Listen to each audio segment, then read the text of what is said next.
Good morning, everybody. Thank you all for coming. I'm Yuval Levin. I'm the editor of National Affairs, and I'm here to welcome you to the 2011 Bradley Symposium, devoted to the question of true Americanism, what it is and why it matters. National Affairs is very pleased once again to be co-hosting the symposium this year together with the Hudson Institute's Bradley Center for Philanthropy and Civic Renewal. A few very quick words of thanks before we get started. First, to Bill Schambra and Christopher Hudson, who as always have done the real work of making this happen, to Cheryl Miller at AI, and above all to the Lyndon Harry Bradley Foundation, which supports so many important projects aimed at advancing American ideals and our understanding of American life. We're very honored this morning to have with us so many of the Foundation's board members and their families, as well as the Foundation's staff members. Many thanks to all of you, and we're particularly grateful to Dan Schmidt of Bradley for his guidance and wisdom in helping to set up this event. Our subject today flows naturally from the Bradley Foundation's longstanding interest in civic education and American identity, one product of which was E Pluribus Unum, the Bradley Project on America's National Identity, which produced a report in 2008 that I would highly recommend to anyone interested in our subject this morning. But beyond that general interest, the occasion for taking up the question the way we will today is the publication of an important and quite wonderful new collection of readings entitled What So Proudly We Hail, The American Soul in Story, Speech, and Song, edited by Amy Kass, Leon Kass, and Diana Schaub, all of whom are with us this morning. And I see that a lot of you have copies of the book with you. The book is a collection of short stories and speeches and reflections that all, in one way or another, get at the question of American identity, of who we are and what we are about as a nation. It's about America's character and creed, about the place of the law, of courage and sacrifice, of civility and Republican virtues in our civic life, and about the enormously difficult challenges of assimilation and integration in American life, of building and sustaining our impossibly complex society. And it's a collection that, as the subtitle suggests, speaks not just to the mind, but to the heart and soul. One of the things that it captures especially well is the way in which American patriotism has always simultaneously addressed itself to the hearts and to the minds of American citizens, how our creed has always been part philosophy and part poetry. That has always made American civic education especially complicated and challenging, and the aim of our symposium today is to take up a portion of that challenge. As the form of this book suggests, the best way to do that is through a conversation, grounded in a particularly rich and engaging text, and ideally also helped along by wise teachers. We're fortunate to have with us this morning a panel of people perfectly suited for just such a conversation. The people on the stage here hardly need much of an introduction, so all I really need to do is tell you who they are and let them get started. With us, as you see, are Lamar Alexander, Senator from Tennessee and Chairman of the Senate Republican Conference, Robert George, the McCormick Professor of Jurisprudence at Princeton University, Frank Hanna, the CEO of Hanna Capital, Daniel Henninger, Deputy Editorial Page Editor of the Wall Street Journal, Charles Krauthammer, the great Pulitzer Prize-winning columnist, Harvey Mansfield, Professor of Government at Harvard University, and I should add also one of the winners of the 2011 Bradley Prizes, which will be given out tonight, Wilfred McClay, Professor of History at the University of Tennessee at Chattanooga and a Senior Fellow at the Ethics and Public Policy Center, Paul Singer, the founder of Elliott Associates, Juan Williams, a journalist and Fox News political analyst, Diana Schaub, Professor of Political Science at Loyola College in Maryland and co-editor of this new volume. Our conversation will be guided by Diana's two other co-editors and two of America's greatest teachers for decades at the University of Chicago and now with us here in Washington, Amy Kass, who is now at the Hudson Institute, and Leon Kass at the American Enterprise Institute. Amy will get us started this morning, so with no further ado, Amy Kass.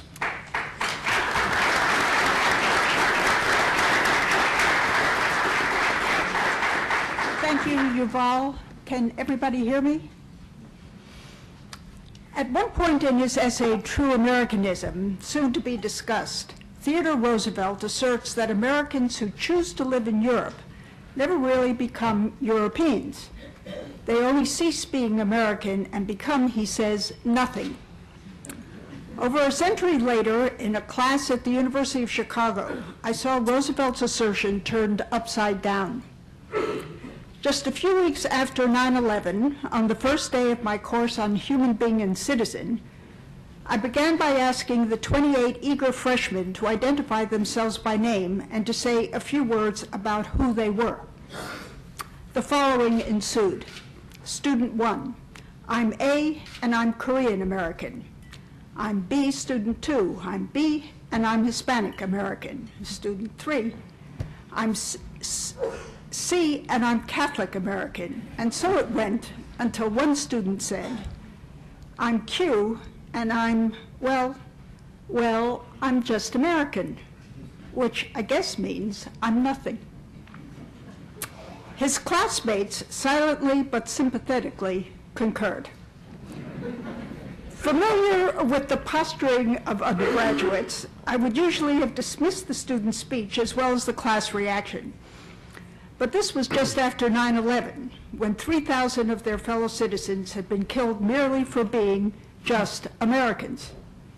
In what country, I wondered, did these people, United States citizens all, think they were living?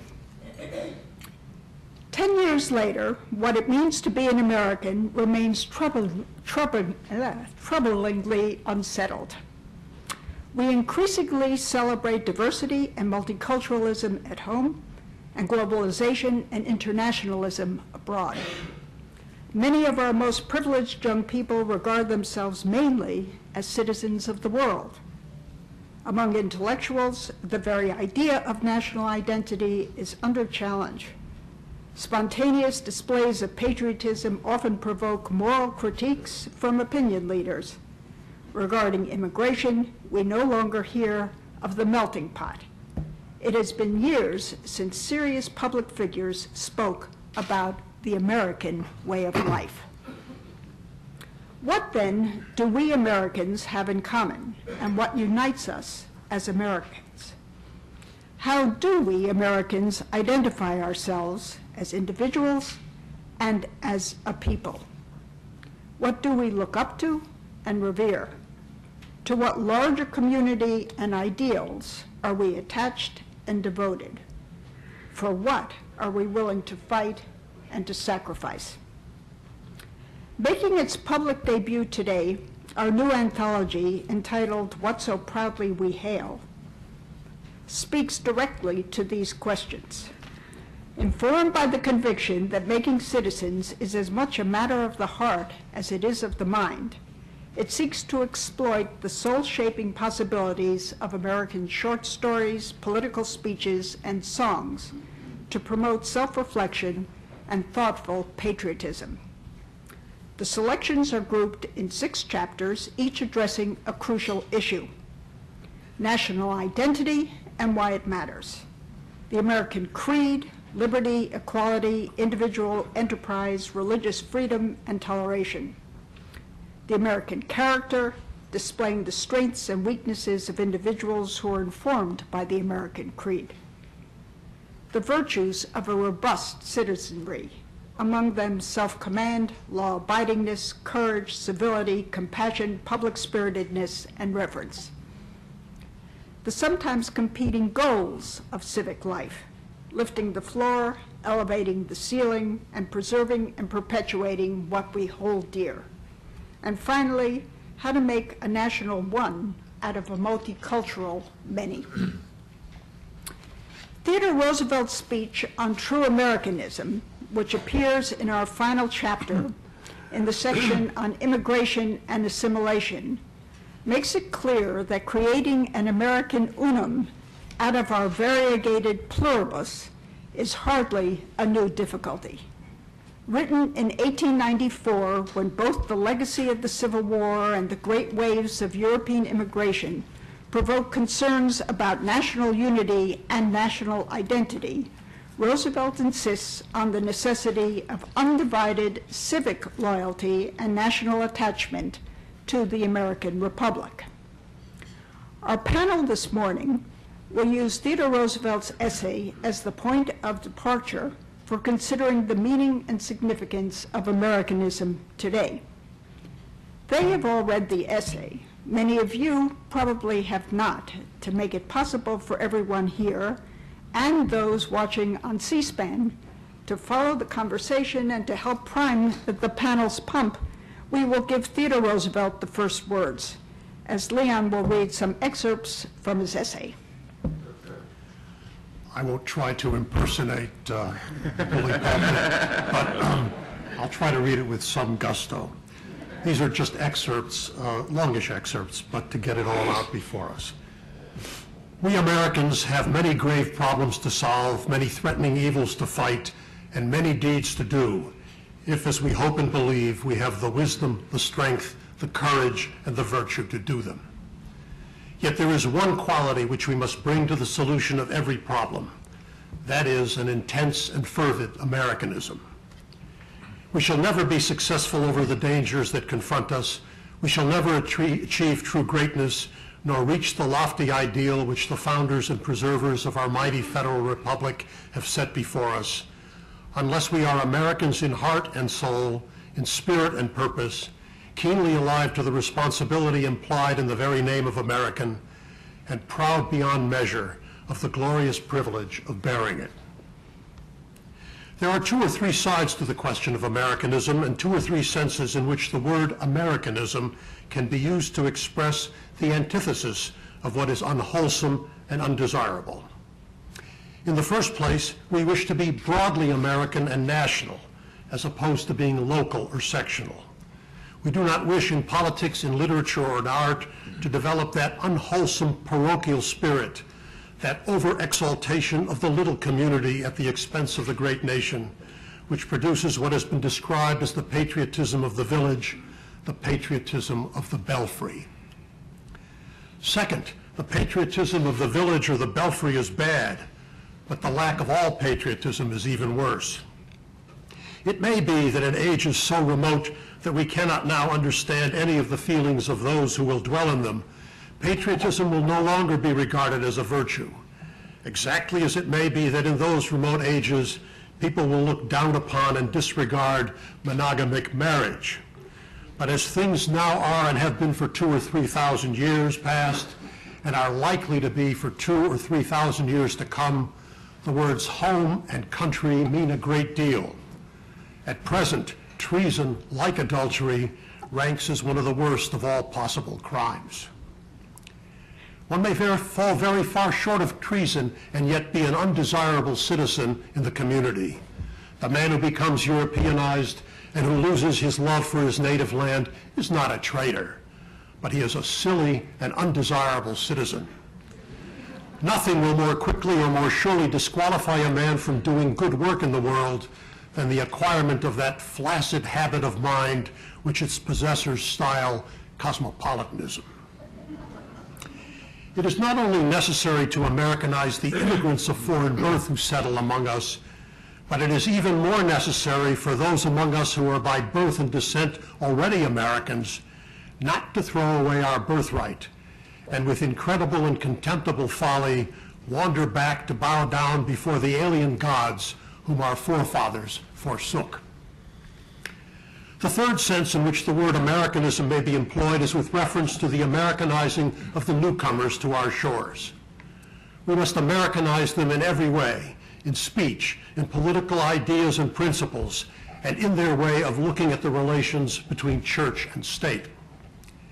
We welcome the German or the Irishman who becomes an American.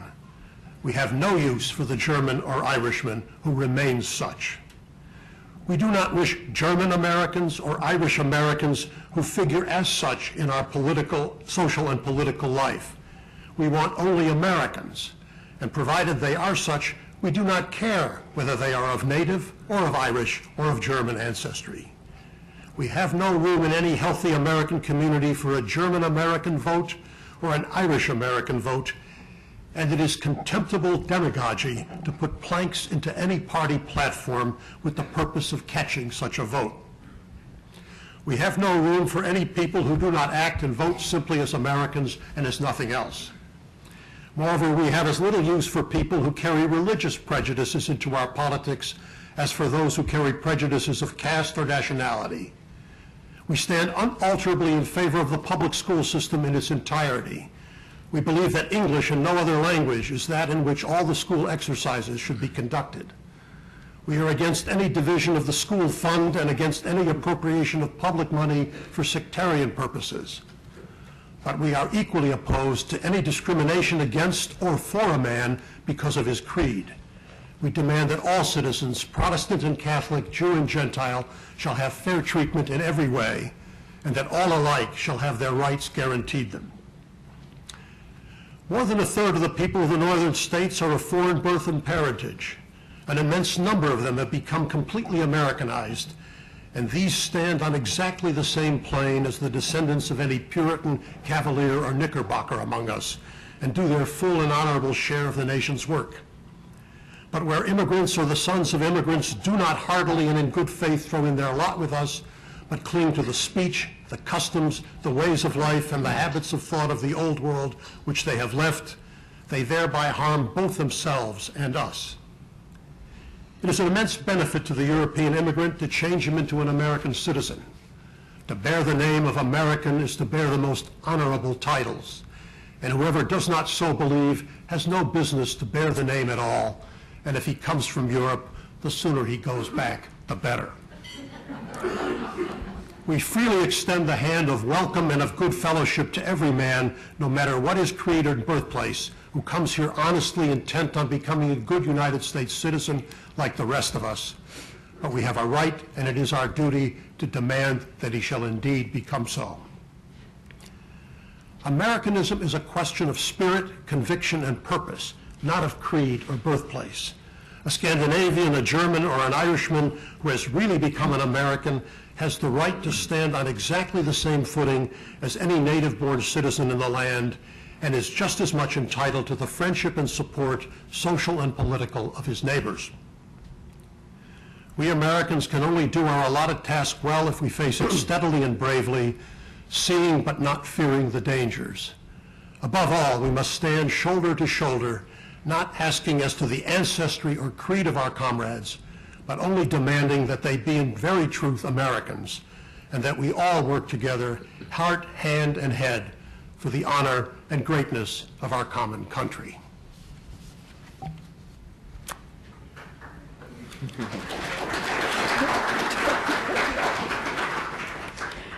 The panel has been asked to discuss three topics, which we will consider in turn. First, Roosevelt's view of the nature of true Americanism. Second, and more important, our own views of the meaning of Americanism today. And third, why it matters. We're going to proceed not by prepared speeches, but it is to be hoped by a genuine conversation, which Leon and I will try to keep on track and keep moving forward. So we begin with Roosevelt. As you have heard, Theodore Roosevelt approaches true Americanism negatively in terms of three antitheses.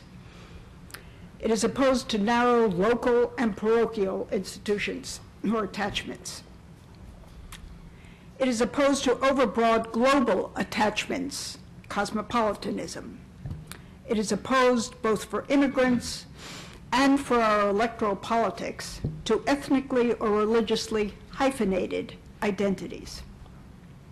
In a word, we should all regard ourselves and one another simply and unqualifiedly as Americans. But what is the positive content of American identity and attachment? What exactly, according to Roosevelt, does true Americanism consist of? What are, to use his terms, its common spirit, convictions, and purposes? So who would like to begin? If you're shy, I'll just call on you. Robbie. Amy, if Americanism is a question of spirit, conviction, and purpose, as Roosevelt says, and I certainly agree with that, then the question is, what's the conviction? From the conviction, we should get a sense of the spirit and the purpose. And the conviction, I think, we draw from the Declaration of Independence. It captures it so perfectly.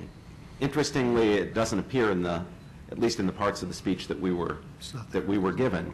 And I'm referring, of course, to the great second sentence of the Declaration, that we hold these truths to be self-evident, that all men are created equal, that they're endowed by their Creator with certain unalienable rights, and among these are life, liberty, and the pursuit of happiness. What Lincoln called the American proposition, in which he repaired to time and time and time again in defending the nation in the context of the Civil War. I'll venture a thought, Leon. If we can use that old principle of Aristotle's method of in social science of identifying the focal case of a thing, and then identifying less focal cases by reference to the central or focal case, it would seem to me that the focal case of an American is a person who identifies himself as an American, where his sense of identity is rooted in precisely that conviction, the belief that it's just true, it's basic, that all men are created equal and that they're endowed by their Creator with certain unalienable rights, that these are rights that did not come from the government, they did not come from kings or presidents or parliaments or legislatures, from no human power, and therefore cannot be taken away by any merely human power. Rather, it's the duty of all human political authority to protect those rights and to honor them themselves. How about it? Diana? Why do you think there is no mention in this speech of the American principles? What I get from the speech is that an Americanism is mostly a matter of energy and courage and struggle and material prosperity. I guess it strikes me as Roosevelt's presentation as a pretty inadequate or truncated version of Americanism. What he admires are the empire builders, you know, whether in the realm of politics or commerce. Everything that he mentions is put in the context of conquest. So, I mean, on the basis of what Roosevelt presents, I don't see how the greatness of the American Republic would differ from the greatness of the Roman Republic, except for the fact that we speak English and insist on speaking English. I mean, I would agree with you about my definition of Americanism, but I don't really get that from the Roosevelt speech. Senator. I think perhaps he just assumed in 1894 that everybody knew what it meant to be an American, that you had a common culture that came from you know, people used to say in Tennessee, an old farmer said, if I read the Bible and the Farmer's Almanac and the Commercial Appeal, that's about all I need. And people knew the same things. He didn't define it, said what he was against, but it seems to me we were looking for a definition. It's simply that we pledge allegiance to a creed of beliefs that unite us as a country. That's our greatest accomplishment. You can't become Chinese. You have to become American if you want to be a citizen. I suspect he just figured we knew that there were a few common principles, not just equal opportunity, but liberty, rule of law, a few others. And then there's some that you might put under character, like anything is possible. That we all knew that, and then what we should do is be that, and instead of what we used to be. And then throw in the common language. During his presidency, you know, it became necessary for people to, every new citizen to learn English. That was in 1906. And also going on in 1894, Robert Putnam has written a lot about all the Americanizing efforts that were going on. I mean, the Kohler company in Wisconsin would bring in a lot of Germans, and they'd spend a lot of time teaching them what it meant to be an American. And the Kiwanis clubs and the Boy Scouts and the Civic clubs and all these organizations would do that. And I suspect they just all thought they knew what it meant. So why the heavy-duty emphasis on hardihood and courage and the things that Diana was referring to? That was just Roosevelt. No, I would say that was his manliness. I'm an expert on man. Literally written a book. And he likes to set himself off against others. He likes to make himself dramatic. He likes to think that he's finds himself in a horrible situation, and there's no solution from that except to assert yourself.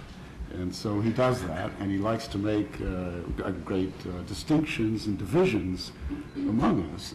And I guess he reminds us, I would say, that if it's true that patriotism is a matter of heart as well as mind, as Yuval Levin said, the heart is also the seat of not just love, but also anger.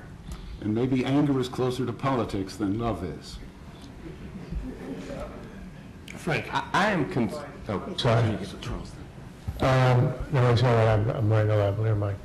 I think the way to look at it, to make it sort of sharp, would be to say that Roosevelt's idea of Americanism has to do with energy or manliness. And I would say that our idea has to do with liberty.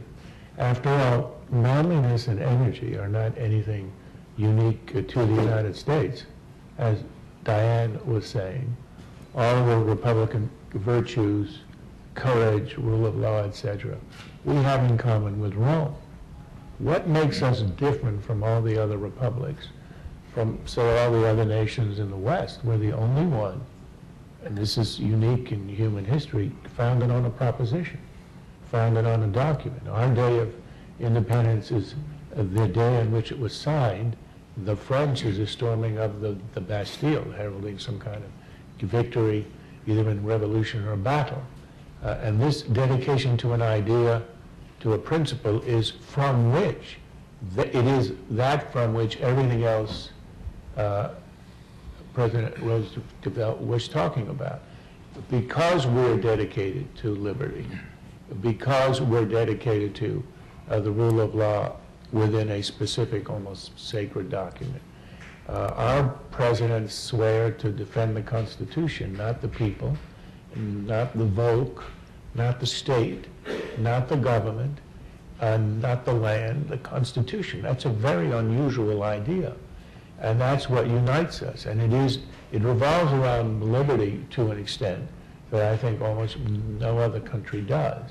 I mean, if you walk around Washington, you will see, which I think is unique in capital cities in the world, there are statues in the city all over dedicated to liberators of other countries.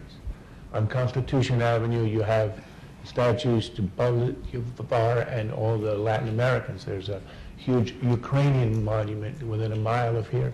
On Massachusetts Avenue, you've got the Gandhi and Thomas Masaryk 100 yards apart looking at each other.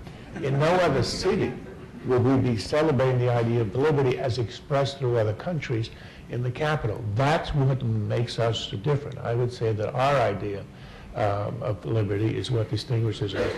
And because it's about dedication to a proposition, that's what brings us to the idea that we do not want to see this kind of ethnic separatism that was in that speech and that we see proliferating today, because it negates the entire idea of people being American as a result of this allegiance to a constitution and to a principle, rather than allegiance to clan or tribe or race or ethnicity.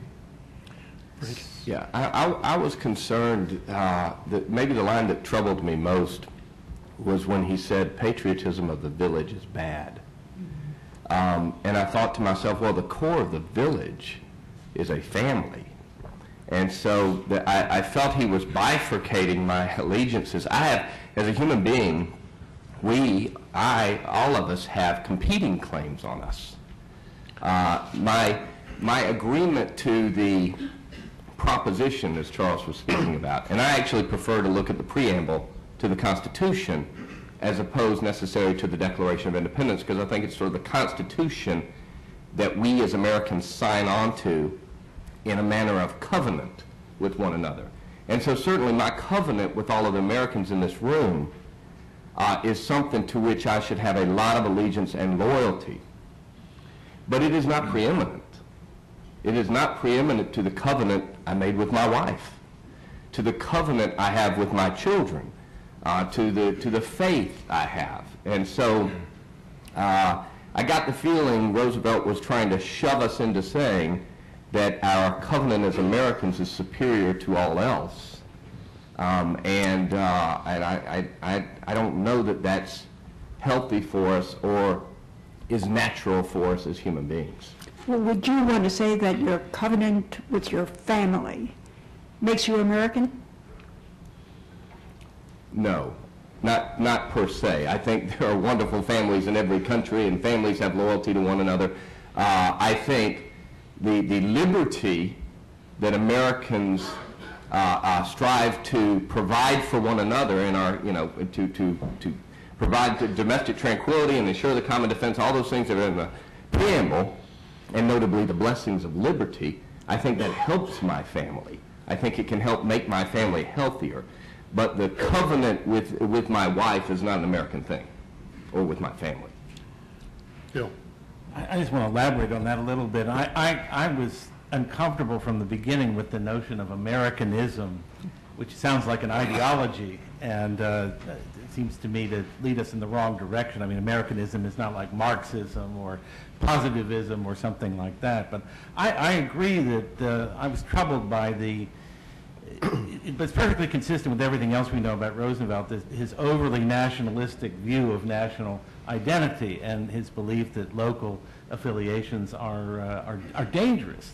Now, part of that is the context of the post-Civil War era, in which those kind of local affinities are very much on his mind. That's why he mentions Mark Twain and Joel Chandler Harris as the two authors who are, and certainly Harris is a regional author, if anybody ever was one. This is the Uncle Remus author. But he's at pains to sort of include the South. He doesn't, in 1894, 2 years before Plessy versus Ferguson, include African Americans, and I think that's a notable admission that has to be counted. But on the question of other family and local affiliations in some way detracting from the nation, I think he misunderstands the nature of American national feeling, that in fact it has been, through our federal system and various other means, it has been the genius of American national sentiment to allow local affiliations to lead into larger ones. Tocqueville observed this very thing, that if you let a man have a control over his property and his locality and have a voice in local governance, then it will stir his sentiments of patriotism for the nation as a whole. So I think setting these two in opposition is quite wrong-headed, although it's very consistent with Roosevelt. If you look at his New Nationalism speech in 1910, it's very much privileging the nation over all other things. It's seeing the states and localities as mere administrative units. Dan? I disagree with, to some degree, with Wilfred and Frank on this topic. I think Roosevelt calibrated, took the zoom lens and twisted it just about right when he rejected both the multiculturalism and the world view that we're citizens of the world. He didn't use that phrase, I think. And also rejected the primacy of the tribe, the sectarian group. And what I think he did when he made that calibration was create something very robust, because tribalism is not just a dysfunctional tribalism harming the creation and maintenance of critical mass to provide economic security, military security, and keep the whole growing peaceful and prosperous. He got it just about right. To this day, tribalism and sectarianism and allegiances to groups smaller than America are going the wrong direction, going the opposite direction. So I think he created a very robust calibration of primary allegiance, without taking away, of course, to the allegiance to the family and to the spouse and the close-knit group. I don't entirely disagree with you about that, but let me give an example that may help flesh out what I mean a little better. Consider Thanksgiving, which is a holiday that actually many in other countries simply do not understand. For Americans, it's probably our most uncontroversial holiday. And Thanksgiving is a holiday. It's a remarkable thing when you think about it, because it brings together families. I mean, families generally come together for Thanksgiving. But there is a sense that this is a national right, that something we all perform together, even if we don't believe in something to give thanks to. We sort of overlook that for the moment and have a sort of attitude of generic gratefulness for the things that we have. But my point is that this is something that the entranceway is through the life of the family, but it radiates out and ramifies out into loyalties and affinities and loves that are much larger in scope. And it's very interesting to mention Thanksgiving. I'd like to throw out a different observation about a different holiday and how it reflects some of the distinctions that Roosevelt made. He didn't just have a cold analytical view of Europe in opposition to America and Americanism. It was revulsion. I mean, revulsion leaps off the page. The man who becomes Europeanized is a silly and undesirable man, over-civilized, over-refined. I think he, 104 years before the formation of the common currency, the euro, he sort of had a prescience about that. But let's talk about the 4th of July. The 4th of July, which in America, it's Independence Day, and it's a family, it's a local holiday, locally expressed. But we have a military history, we have a martial history, we have had expansionist and imperialistic phases in our history. So there it is all over America, hamburgers and balloons and little fire trucks and little mini parades. Go to France and go to Paris on Bastille Day and see what they do with their, I think, analogous holiday. There's a never-ending military parade down the Champs-Élysées, and that's what they do, and that's the way they see themselves, falsely, of course. And the kids, of course, play with mini guillotines. Can I make one point? I didn't read the first objection in the speech as one against the family. I saw it as being anti-regional. Regionalism was obviously a problem in the post-Civil War era. And of the 3 objections in the speech, it's the least relevant today. If anything, we are lamenting the loss of realism with a national culture, a mass media where accents, cuisine, local customs are sort of overcome and almost wiped out. You know, everybody says you go to another city, you go down the strip mall. It could be any city. So if anything, we have solved the regionalism issue. If anything, we've overdone it and created a mass culture which suppresses sort of the charm and the attractiveness of regionalism. But he's very acute and pressing it in the other objections about internationalism, and he's right that it's silly. It's not pernicious, it's naive and idiotic rather than being in any way sort of evil or malicious. Simply an idea of the lion and the lamb happening in our lifetime, which is obviously adolescent and childish. But the last, I think, is the most interesting, the one where he objects to this ethnic separatism, not regional or local, geographic separatism. That isn't an issue, but it was this separatism which occurs in different parts of the country, but among common ethnicities, which he saw as a threat. And I think was extremely prescient and acute. If anything, the difference is in his day, the federal government and the national ethos wanted to suppress that separatism. The reason it's such an epidemic today is because the sort of political class and the media celebrates this separatism, the universities everywhere, so that if you want to oppose it, you are going against sort of conventional wisdom, and that makes it all the more difficult to overcome in our day. And that's why it's our problem. Just to clarify, I do understand he did not condemn the family, but he did unequivocally say patriotism of the village and the belfry, those 2 things are bad. And I don't think we can gloss over that. When you say unequivocally something is bad, and you look at the core of what the village or the belfry is. We don't pledge allegiance to the great city of Atlanta. So the question is, why did he do this? Why did he say these things? I think what Leon's excerpts and this conversation has made clear is that Roosevelt's speech is brutally exclusionary. And Roosevelt was an intelligent person, and I think he probably was well aware of the harshness of some of the things he was saying. So why was he doing it? And it seems to me that Roosevelt was wrestling with tensions and a problem that is always present when trying to come to grips with the United States. It was the same tensions that existed in 1789. I mean, the country had fought the Revolutionary War, come together, freed ourselves from the British, and then we arrive in Philadelphia, and we all know what the obvious tensions were there. And this is a country that, of its nature, is diverse, and it's a country that's centrifugal.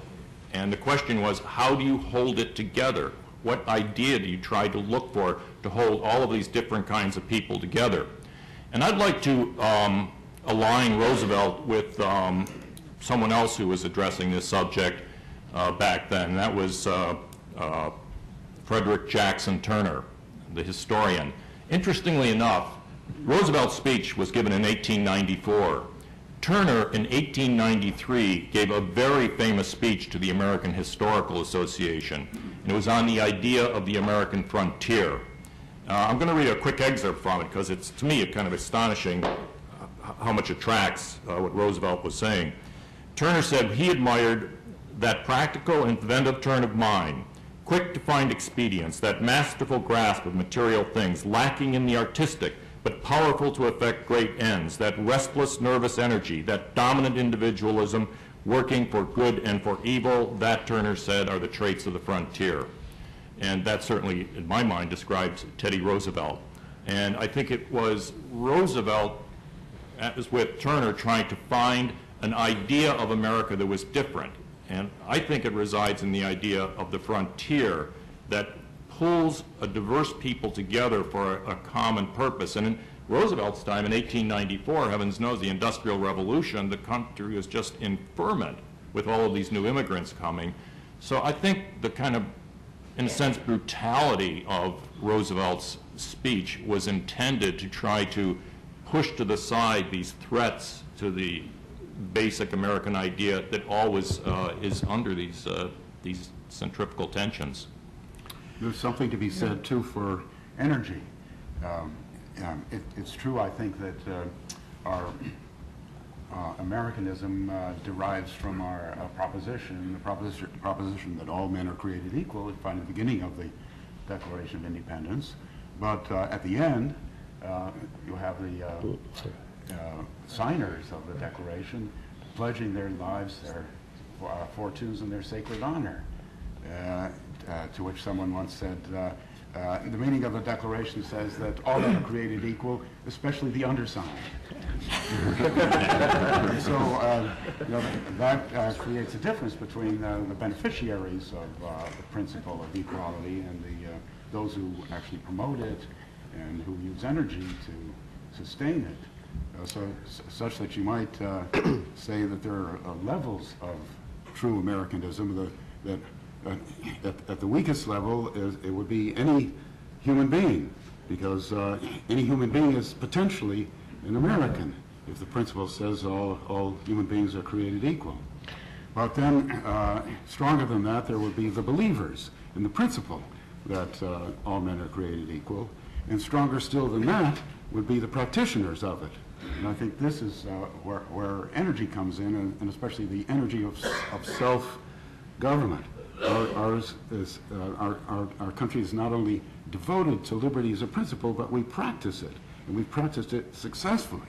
And our Constitution has enabled us to do it successfully. It's the first republic that works.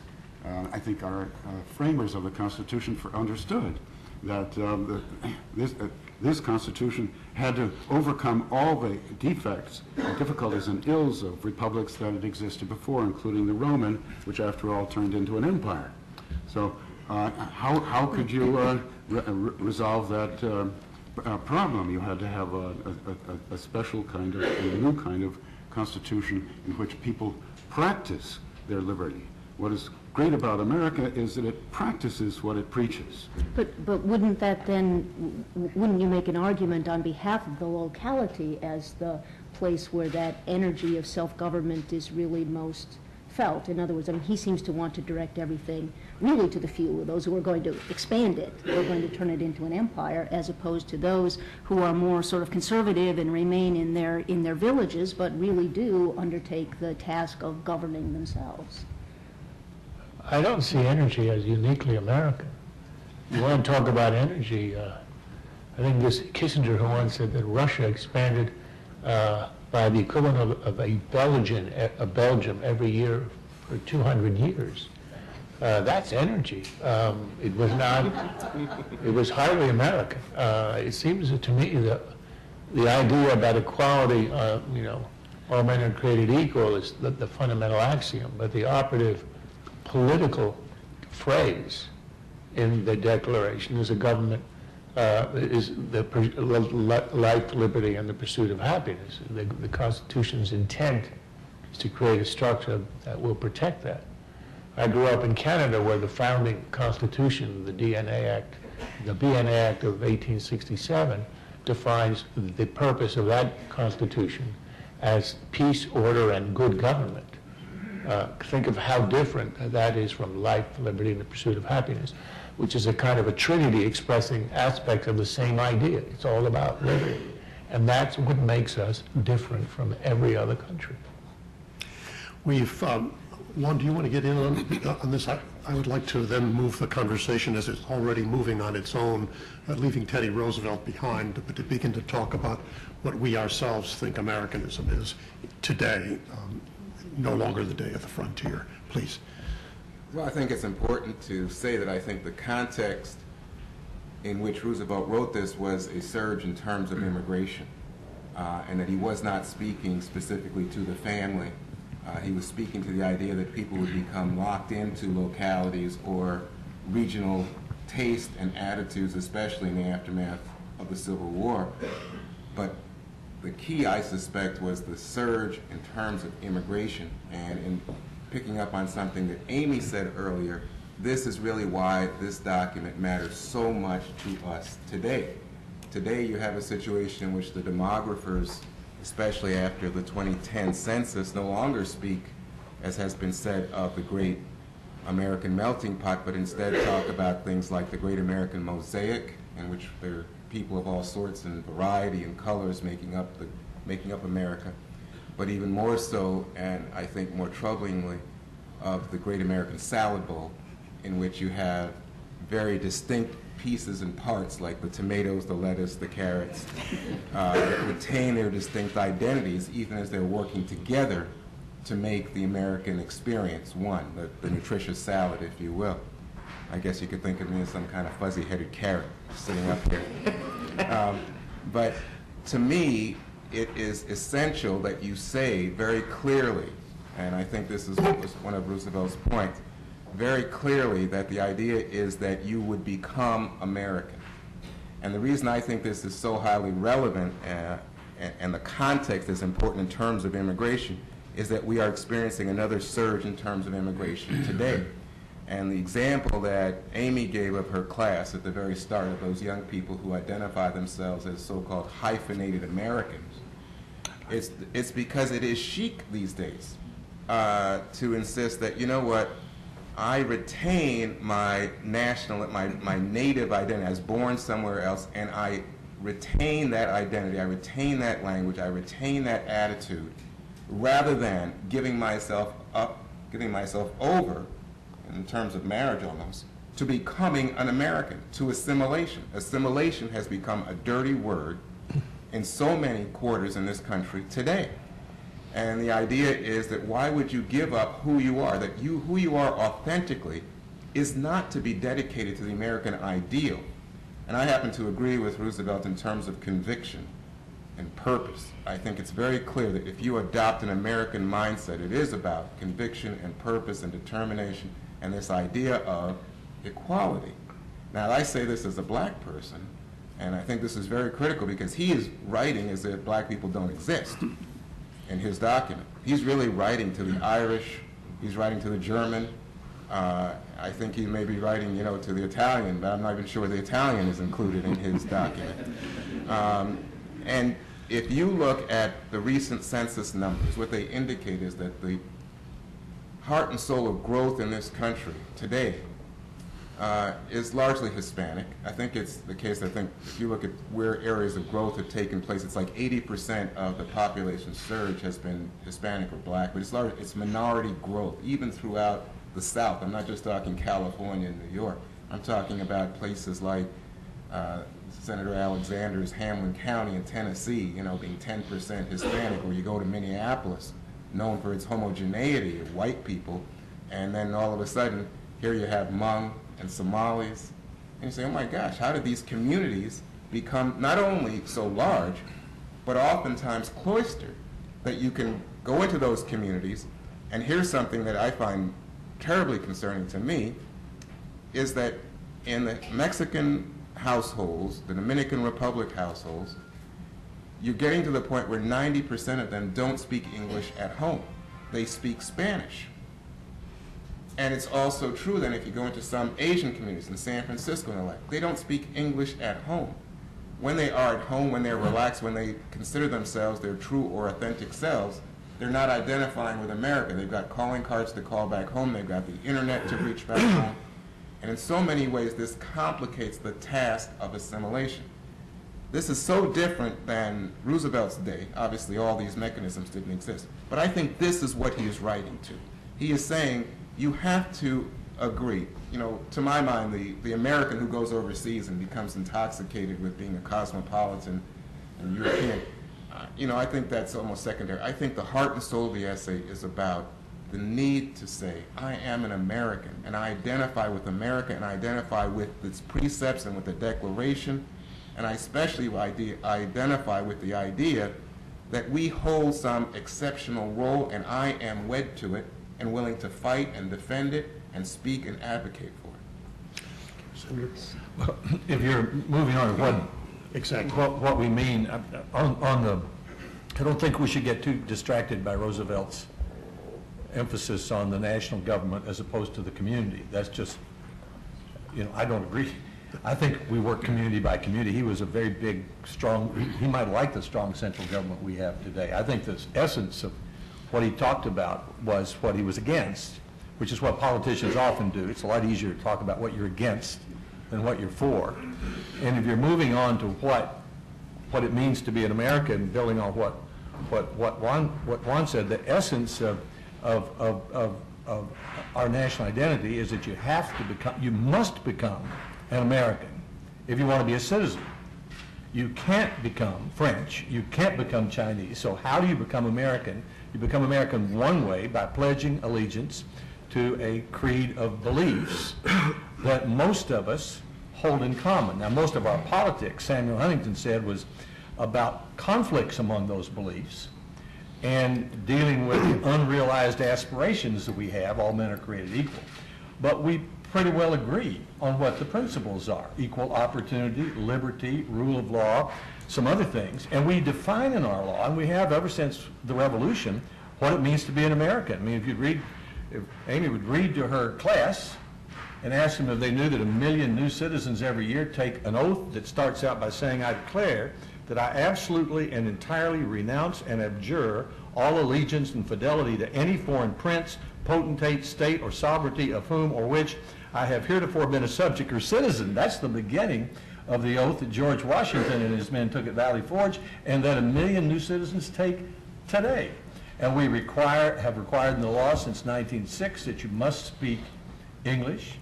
There are 100 questions on a citizenship test that you must, and they're mostly about the Declaration, the Constitution, that you must answer. So there's a pretty good understanding that what makes us exceptional is a single thing, that we are united by a set of ideas.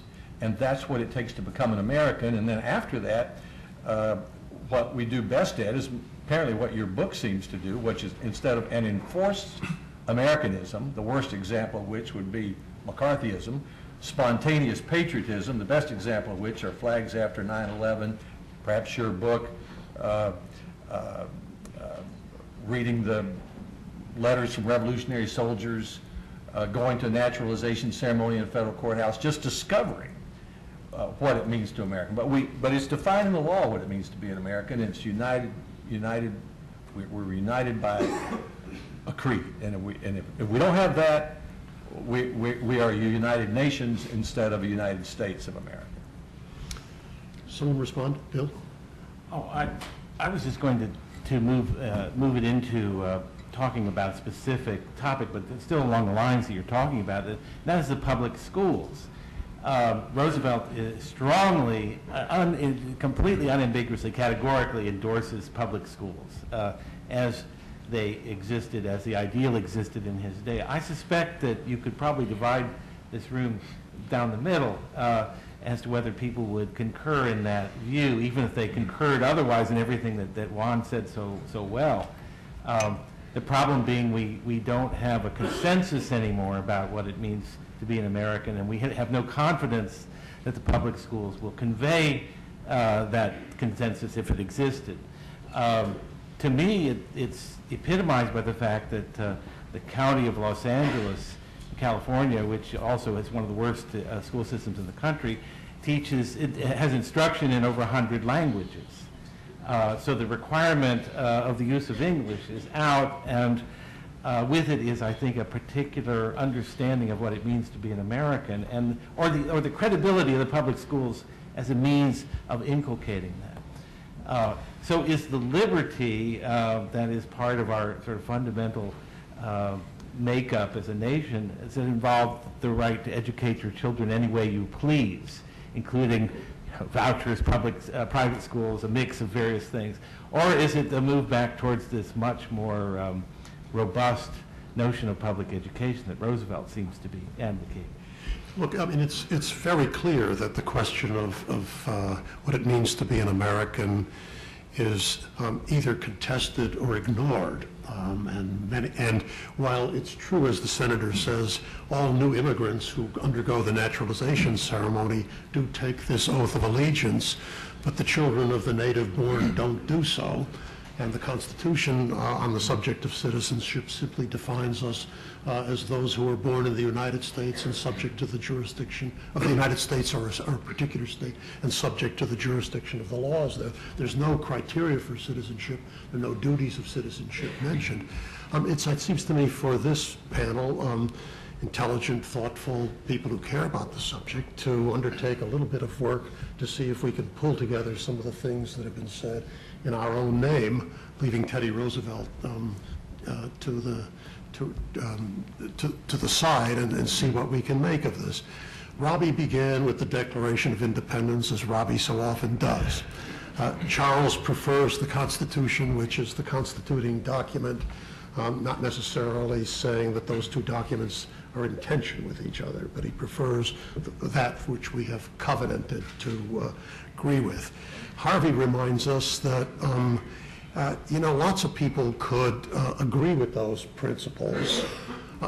Some people might even endorse them, but it's more than a cognitive matter to choose to live by them, that it requires commitment, energy, matters of the heart and spirit.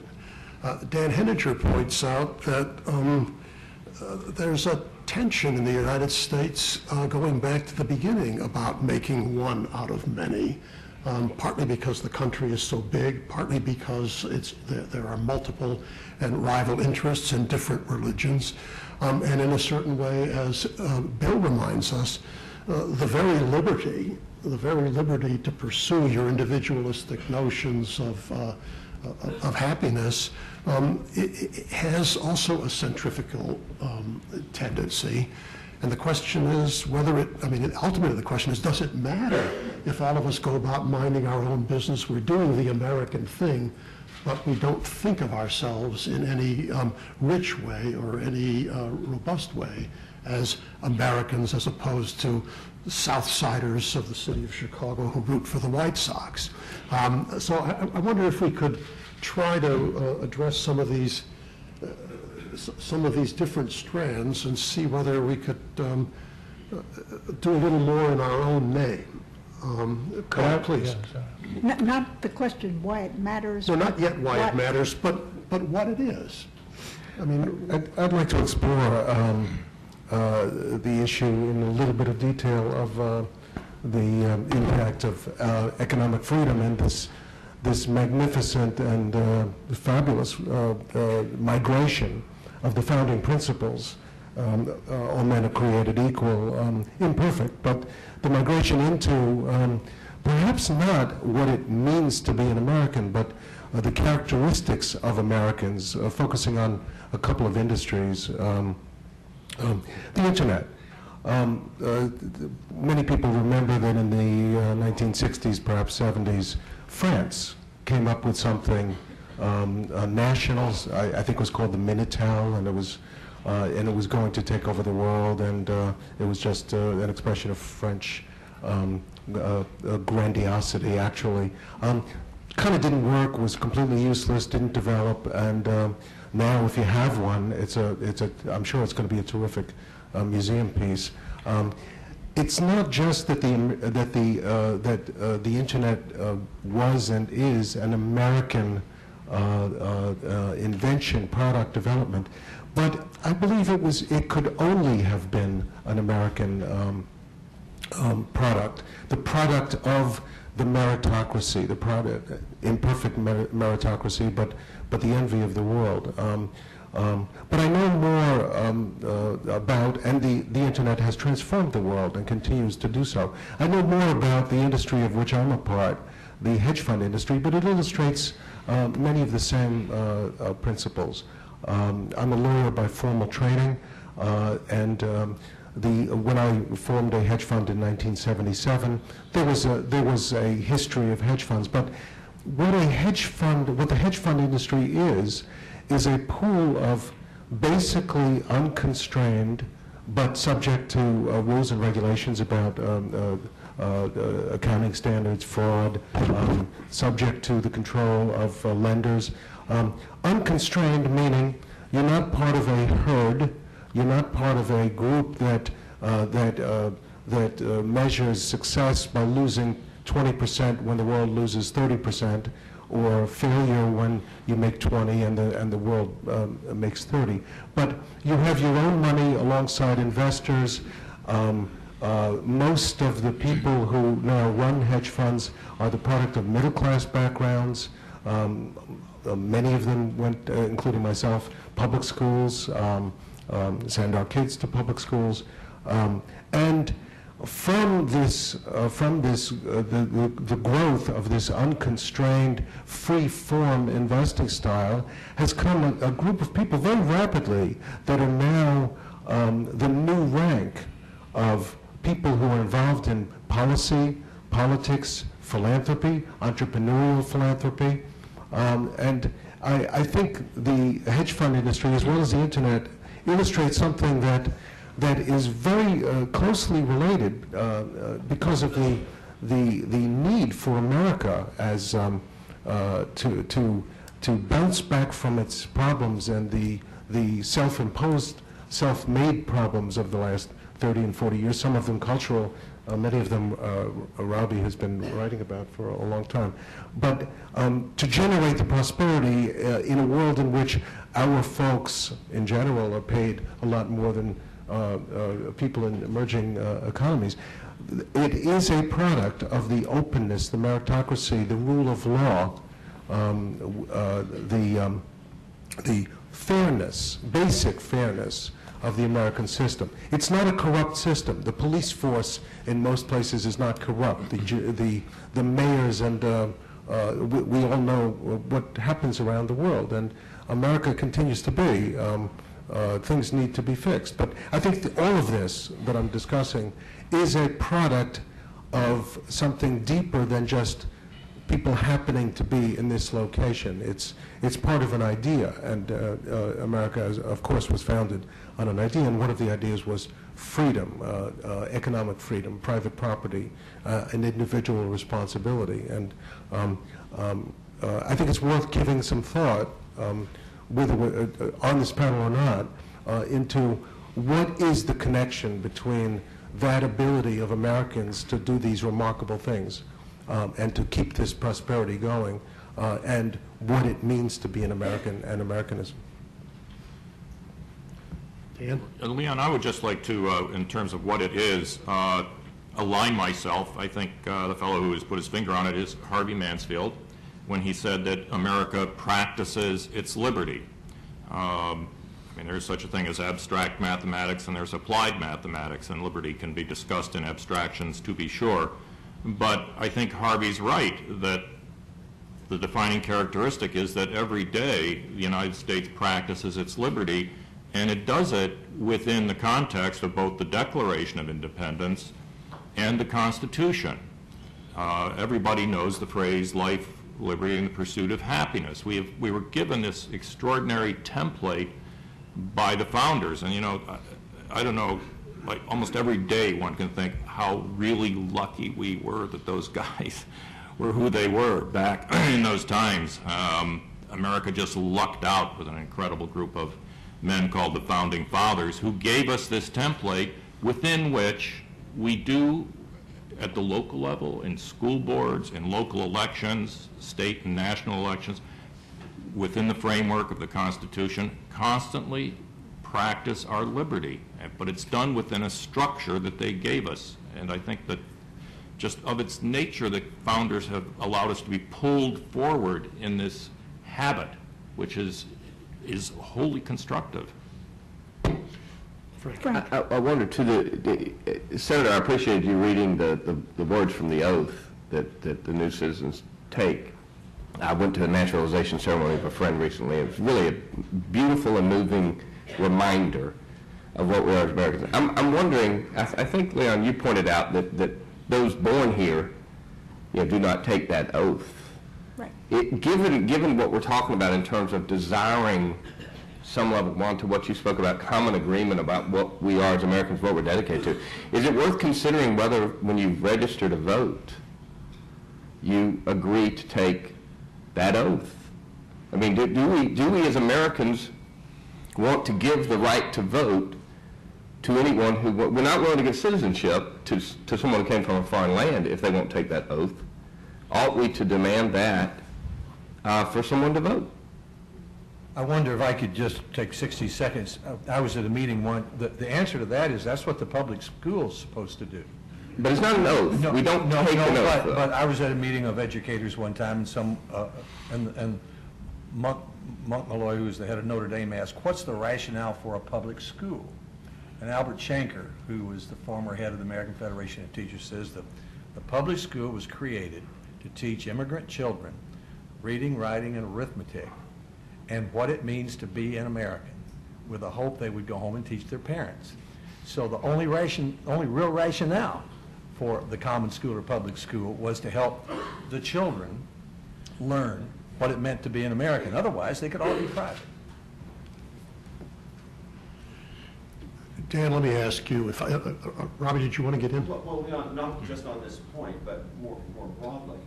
We're in the midst right now of a big debate in this country.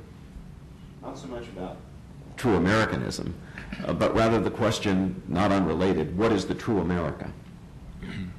We are in a debate about whether America should be modeled on the social democracies of Europe, whether America should aspire to be a kind of libertarian utopia, where we just each go about pursuing our individual aims, and law should be just restricted to keeping us from bumping into each other or violating each other's rights.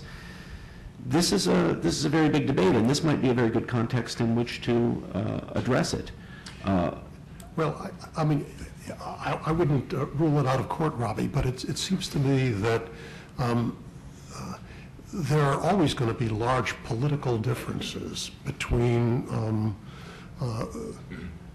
let's say liberals and conservatives about which way the government or which way America should go on particular policy questions or even on larger visions.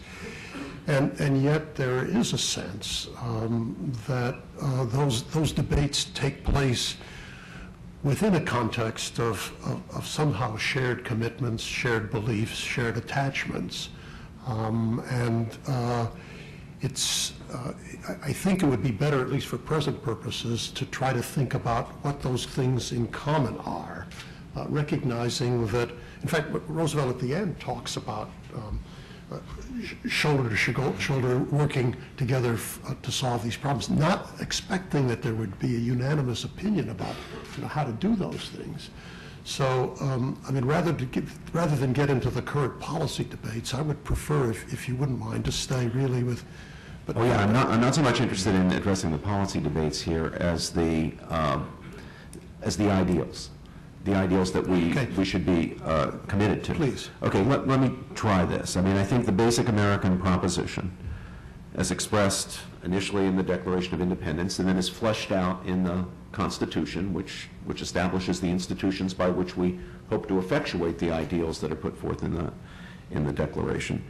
The basic principles of government that would respond to those ideals are principles of limited government, of liberty, of personal responsibility. They also, though, require a kind of public spiritedness because it is a Republican regime. Self-government does mean that we need citizens who are concerned not only with pursuing their own individual aims, but also with pursuing something substantive by way of the common good. Now, we can have all sorts of debates about what that requires as far as policy is concerned, how the pension system should be set up, how Social Security should be reformed, and so forth and so on. But I think one problem is that you've got major threats to these ideals, like limited government, like personal responsibility, from the rejection by large segments, especially of the most influential people in the culture, especially the intellectual culture, rejections of the legitimacy of some of those ideals. And this, I think, is why multiculturalism in its strong sense, the multiculturalism that rejects as illegitimate and unjust a program of assimilation, is a real threat. I think this is why cosmopolitanism, which holds patriotism in contempt, is such a real threat. And you find the strong multiculturalist sentiment, the cosmopolitanist sentiment, in, I would argue, an ascendant position in the intellectual culture, and increasingly in the public schools, and not simply the public schools. One of my children went to a very good private school where I struggled valiantly to get him excused from a mandatory class in American Studies, because the sole text in the mandatory class in this very good private school in American Studies was Howard Zinn's History of the American Peoples. I actually wouldn't have objected to the book being used had something been said on the other side of these great questions. But since it was the sole text, it looked to me like indoctrination in anti-Americanism rather than a course on American Studies. But that such a thing would be a problem we would have to address in a very good suburban private school, and all over the place, of course, in the public schools, I think should give us grave concern. You're years ahead of me. I had my son went to private school. Charles, I think I lost my, no, I just got it back. Here it is. You had an easy time in simply trying to get your son out of a class in a very Tony private school. I spent the 5 years on the education committee of my son's school trying to introduce American history before the 9th grade. He had 2 courses on the Incas. I thought he would end up speaking Inca by the time he got to high school. It took me 5 years to introduce a course in the 8th grade on American history. And then I'm sure after I left that they probably used Zinn as a text, but I was already gone and retired. I just want to make one point on terminology. I think Americanism is a rather quaint term. It was one that you'd use 100 years ago. I think the reason we don't use it now is because it had an unfortunate adolescence in which it was used by nasty people to destroy lives. And that's why I think in the general culture, even though it's a perfectly reasonable word because of the baggage of its history on House Un-American Activities Committee, etc. To me, it's the equivalent of American exceptionalism. I think that's our way of saying the same thing. Americanism as an ism I think is what we mean when we talk about American exceptionalism. What makes us different from Europe, from Rome, from Greece, from other democracies, other advanced industrial societies. So I think what we're having is a discussion about American exceptionalism. But perhaps there are other views of this. Joe, but still, there's something American about it, so as to prevent it from being cosmopolitan. it's true, I think, that the idea of a citizen of the world is silly. But why? We need to have some reason. For the same reason Esperanto is silly. Well, but, yeah, all right, so you can't have high-level conversation with a primitive language that simplifies everything. Well, it wasn't a primitive, I think Esperanto was a primitive idea. That you could somehow transcend nationality, ethnicity, and heritage and create sort of out of the sheer rationality a universal language. I mean, I find it amusing, but in the same way that I find this kind of internationalism that we have today, this idea that the UN's edicts carry a kind of a moral authority that American decisions wouldn't, that we have to rely on the Security Council or the UN human rights. Talked about at the outset, which was that Roosevelt, in the way he's speaking, is clearly talking about a country somewhat like Imperial Rome.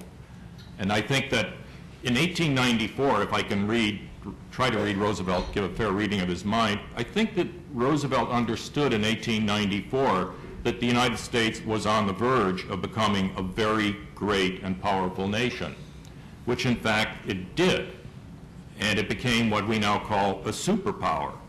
And I think Roosevelt understood that a country that was heading in that direction was going to take a lot of effort to sustain whatever would be necessary to maintain that status. You know, we've had debates for a long time over whether the status is appropriate or not, but it's real. That's the way it is. And after World War II, there was no denying that it was real. And I think what Roosevelt was talking about was the point that Charles raised, which was energy. How do you sustain the economic, the spiritual, and the physical energy to keep America a great nation? And the reason this is a political issue, and we're going to get partisan here now, is that we just had this sort of interesting, much talked about article in the New Yorker about the Obama administration's foreign policy, the key of which is the final paragraph in which the writer says, in talking to the Obama foreign policy people, two ideas emerged, one of which was the unspoken belief that the relative power of the United States is declining as rivals like China rise. And as this spokesman said, this is also at odds with the John Wayne expectation of what America is in the world, but it's necessary for shepherding us through this phase. This is absolutely the antithesis of what Teddy Roosevelt was talking about, right? And it implies, I think, all of these other things that we're talking about that go into what makes America strong. And at this point in time, you've got a school of thought that clearly is, you know, explicitly or not, aligned with the cosmopolitanism that Roosevelt so abhorred. And I think that was the reason he abhorred it. He knew it would weaken the United States relative to the rest of the world. Well, I think that's part of the reason. But he refers to the nation as a federal republic. I think he does that more than once, a federal republic. And to go back to Harvey's point, I mean, one of the things about America is that it is a self-government is one of our ideas. We want to be a self-governing people. There are conditions for self-government. You can do it in a federal republic. Self-government is possible in a federal republic. I don't know how self-government is possible on cosmopolitan terms. In the cosmopolitan world, it seems to me we're back to rulers and subjects. Now, the rulers might not be kings. We have different names for them. But they'll be, you know, in places like Belgium and The Hague, and the rest of us will be subjects, and we're expected to be happy if they make life for us soft and comfortable. And Roosevelt certainly isn't interested in soft and comfortable. He's interested in a self-governing people, and that means it's going to have to be the context of a federal republic. Yeah, I think that's perfectly correct. That American does mean self-government, but American also means, and that's a principle. And it comes from the principle of the equality of men, you could say. But America also is something particular. It's an attachment. It is a particular Oh, sure, with a history and a culture and traditions. And so, and that works against the universality of our principles. Somehow we have to combine the universal love of self-government and recommendation of it to other peoples, because we don't think that it's just good for us. And our very principle tells us that it's not because we're American that we have a special right and gift to practice self-government. No, we recommend it to others. They can imitate us. But I think that reveals a kind of constant difficulty of a kind of imperialism. Because it's a universal principle, we think that others should practice it too. We don't just live our principles, we tout them to the rest of the world. And so something like the imperialism that America was on the edge of and that Teddy Roosevelt had a hand in is a constant temptation. So we have to show how it is that a self-government can also be a limited government, limited in its ambitions as well as in its republicanism. Isn't it limited because it relies on the consent of those others? So we can provide an example of self-government, but we can't impose it because it is up to their consent to secure it for themselves. In other words, it seems to me if you properly understand the original principles, there is a limitation upon that kind of imposition on the world. And yet, ironically, we impose it on the Japanese and the Germans, and it took. And we have trouble with the Arabs. And I think, to my mind, you have to, at some point in defining what it is, say that, Americans people from around the world continue to flock to these shores. They want to get into this country any and every way that they can. And maybe a simple way to address this question of what it is to simply say, well, why are you coming here in such great numbers? Why are you dying to get in here? Why do you do anything to send your children here? And I think then the answer becomes rather clear that people still greatly value the idea of freedom from oppression, and that the idea of law and order and rule of law is extremely valuable. I think people love the idea of social stability without reference to tribalism. We talked about these hyphenated kids, but in terms of the courts and our politics, if you get outside of some of the big cities, that is not the rule of the day. That is not the way that people order themselves in our society. And of course, upward mobility. Those public schools, in addition to being vehicles for assimilating young people, really gives you an opportunity in the ideal sense to exhibit merit. And that in the United States, you can come here as a poor child, and if you exhibit merit through hard work and determination and the like persistence, you can achieve, you can rise. That, people mock the idea that anybody can become president, but it's true that, if you look at not only Bill Clinton but Barack Obama, you say that's amazing that that person became president of any country, and it's inspiring.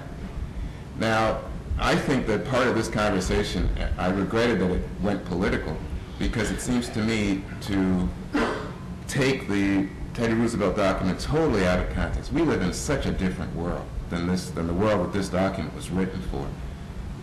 The expanse of the American military, the way that we intervene not only in Iraq and Afghanistan, and the idea that terrorists would come here, that we would have something to say about events in Libya and Syria, this is way outside of what Roosevelt is imagining as he's writing here.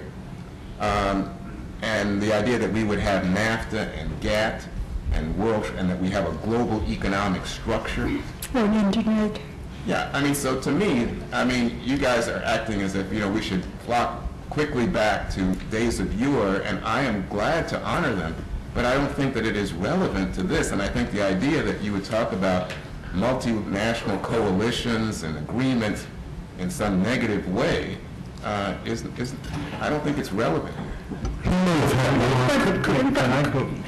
I just make, Charles mentioned something I think was especially interesting. I mean, we imposed what we're talking about on the Japanese and the Germans, but that didn't make them Americans. I mean, we did impose a great deal. Well, it seems to me that what is exceptional about America still is that we are united by a set of principles instead of by race, creed, color, whatever. That is unique. That's our greatest accomplishment. And then the next thing is which principles? Liberty, equality, rule of law, a few of them derived from these two documents. And that's about it. I mean, after that, we discover it for ourselves. But the single thing that is unique and exceptional is that we're united by a handful of principles instead of something else. Well, putting these two comments together and formulating a question, I don't think anybody in the panel, Juan, was nostalgic for Teddy Roosevelt's time. I don't think I've heard any comment, but there's an attempt to see whether some of the questions he raised are still questions for us, notwithstanding the large differences of the times. And Senator, convictions, I was very struck by this phrase, spirit, convictions, and purposes. Intellectuals and professors are very good on convictions and principles. Harvey Mansfield is good on that and other things besides, so he talks about spiritedness and so on. But it's a funny thing to wonder in the present age, with American power, what it is. Could we speak about American national purpose? Does it matter whether we have one? Harvey Mansfield suggests we not only practice liberty, but with Diana's important qualification, we advertise it and recommend it to others because we believe it's good. I was going to ask Harvey whether he thought that is today America's national purpose. It's not imperialism, except of a way of life and encouragement that others follow it. But it makes sense to ask the question of a mighty nation, what are you about? And it also makes the question, seems to ask of the citizens, what is the guiding spirit, as well as what abstract propositions do you hold? And it seems to me worth a few minutes on that, and then I feel... Well, let's go back to when the nation was at its gravest risk, right? During the Civil War, when the question was whether people who had lived to see the nation born would still be alive when it died. Lincoln told us what our national purpose was when he said that what the war was about was whether government of the people, by the people, and for the people, in other words, Republican government, would perish from, now there he didn't say the North American landmass, he said would perish from the earth. The national purpose of the United States was to show that despite the historical failures of Republican government and the temptation to believe that Republican government simply was a nice idea that could never work and that it would be eternally the fate of human beings to be ruled by accident and force, that it was America's national purpose to show that it could. Robbie, that's fine. And Juan, when you spoke about what Americanism is, you referred to some of those, some of the same things, some of the principles that we hold dear and have held dear since the Declaration of Independence. But the question that I think is implicitly raised by what Dan was saying, as well as what several other people were saying, including yourself, is there have been waves and waves of immigration, arguably more in the past 4 decades than ever before, from every corner of the globe. And unlike before, hyphenated Americans do exist, and they do seem to want to retain 2 different loyalties. Now, even though they have to pledge that they will give up loyalty to one, they seem to recognize themselves as 2. So the question that I think that Leon is asking, and that I think we should ask more sharply, do we really live in different times? Do we need a different answer to the question of what is the spirit, the conviction, the purpose of America? I don't see how that changes anything. I mean, our fundamental problem today is that not immigrants from the Ukraine will retain their loyalty to the Ukraine. I don't see that's our problem. I mean, the question is, when we educate, when we form immigrants or children of native-born citizens to be Americans, what are we forming them to be? What are we teaching them? Are we teaching them that Howard Zinn's America is the true America?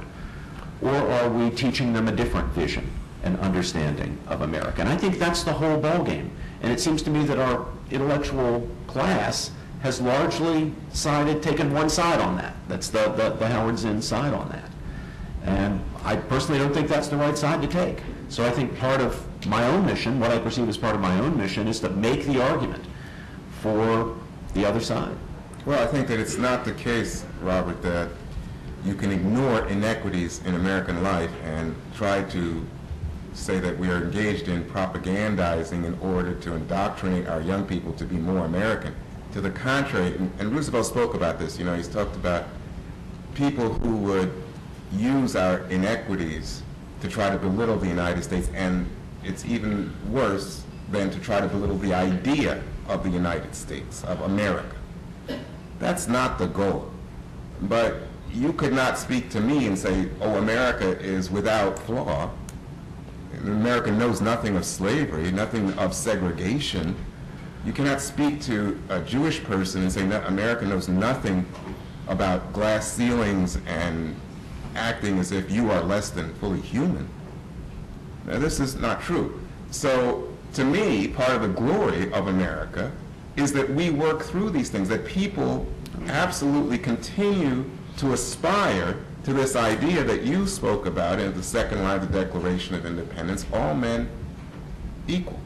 And that we really see this and we really pursue it, and that we really hold each other to account in a very public way.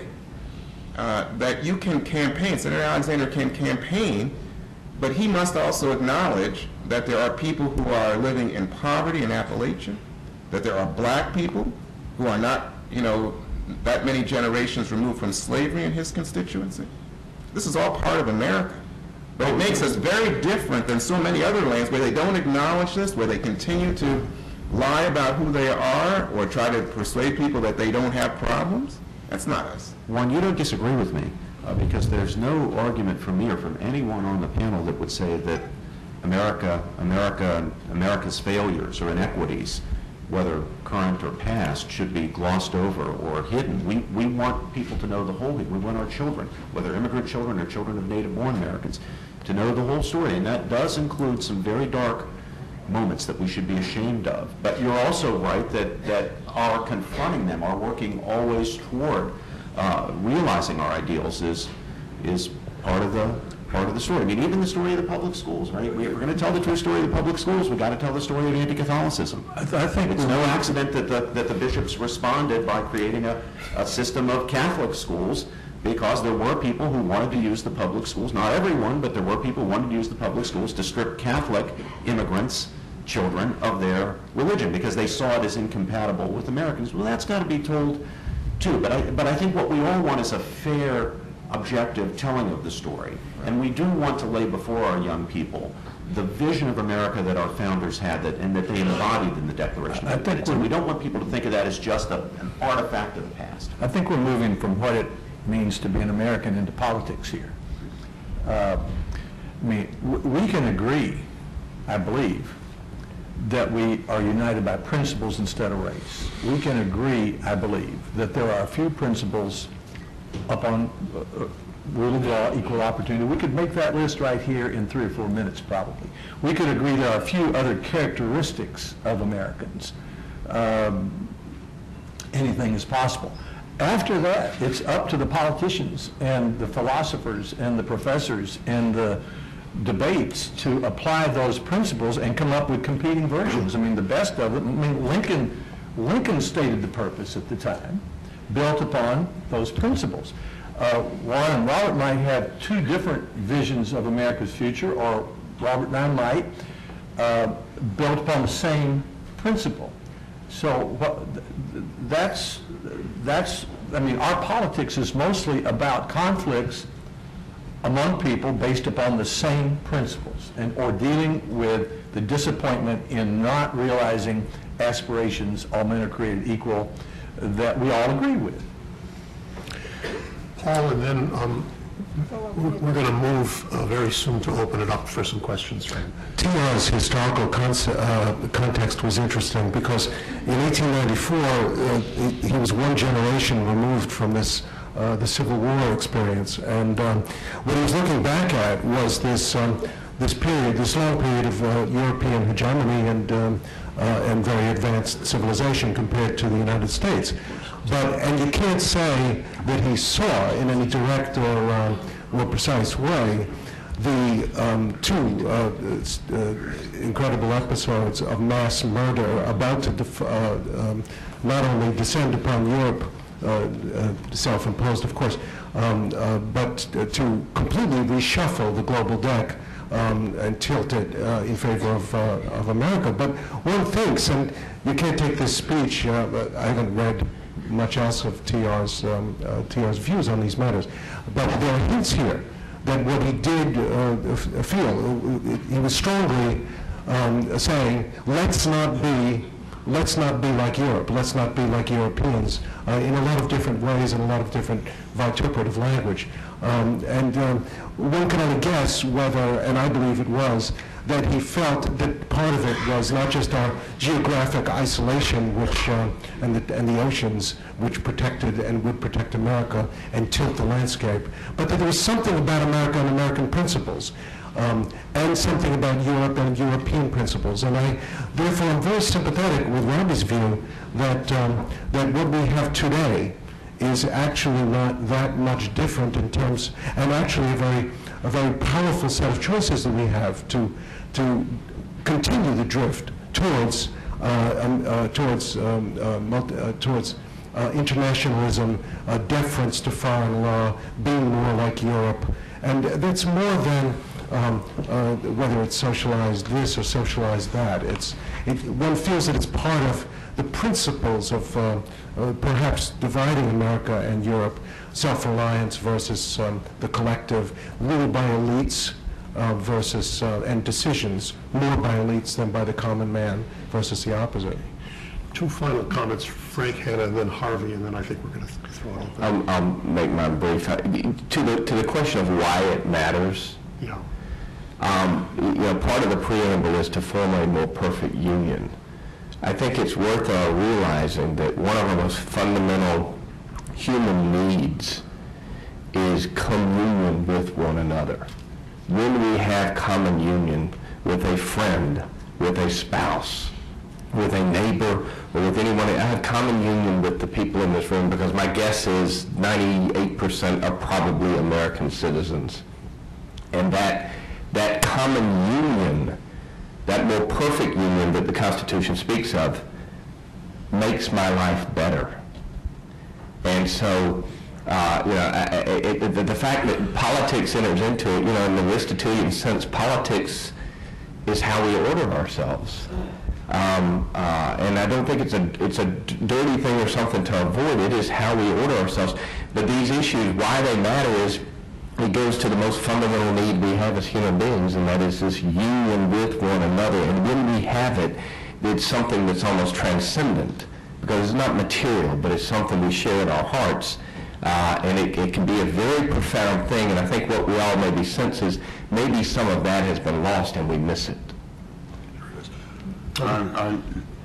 I hesitate to open my mouth here. I'm so delighted to hear the word Aristotle pronounced.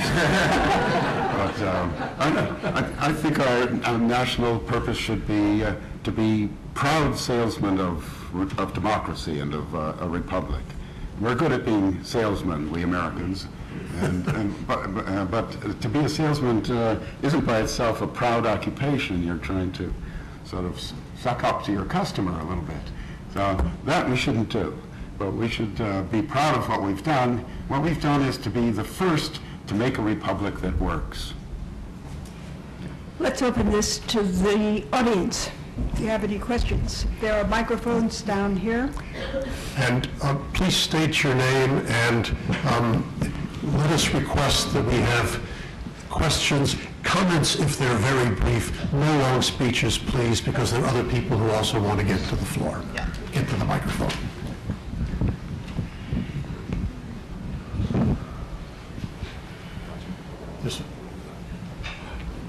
Roger Scruton. Yeah, I'm Roger Scruton, the last surviving patriotic Englishman. I wanted to say something to Frank Hanna's original point about patriotism of the village, because I think this is something which has been slightly overlooked, that maybe the kind of patriotism that Roosevelt is talking about is actually compatible with the patriotism of the village. I've been the last 6 years living in rural Virginia as a kind of visiting anthropologist, and my main observation was that this was a society which is totally constituted by volunteers. You know, we had a little village of 400 people, 6 churches, 40 little societies, volunteer rescue squad. Everything was done by people's initiative at the local level, and this to me is what American patriotism actually consists in. It's not incompatible with that, with the noble ideals that Robbie referred to. In fact, this is the thing that seemed to me, at least, to renew those ideals. And it's what we've lost in Europe. We don't actually have that society of volunteers anymore. And I think it's, I don't know, maybe the panel would want to talk to this, the extent to which American patriotism can exist without renewing things at the local level and getting to know your neighbors and doing things without interference from government. But that is why I would say that this definition of Americanism is also a political issue. It is an argument between left and right, because it's only if you have a government of enumerated powers, a government that limits itself, a government that does not pronounce itself sovereign over every action of the citizen, a government, if I could be a little bit parochial, that doesn't impose a requirement on getting on an individual entering into a contract with an insurance company on pain of incurring a fine. It's only if you actually have the architecture of the Constitution that you allow the space for the voluntary associations which you're talking about, and which Tocqueville talked about so famously. And that's why I think it is, when Robbie raised the issue, do we want to be more the social democracy as you see in Europe, or do we want to be more the exceptional, unusual, individualistic democracy that we have traditionally been? It is getting to the essence of Americanism, and that is about American exceptionalism. We're different in that way because of our history, because we're a younger country, and because we had this miraculous emergence of a class of geniuses on a fringe of the developed world in the late 18th century, who gave us a gift. And that, I think, is, I mean, that reaches almost a sacred level. It's empirically demonstrated as the most successful document probably in human history about organizing society.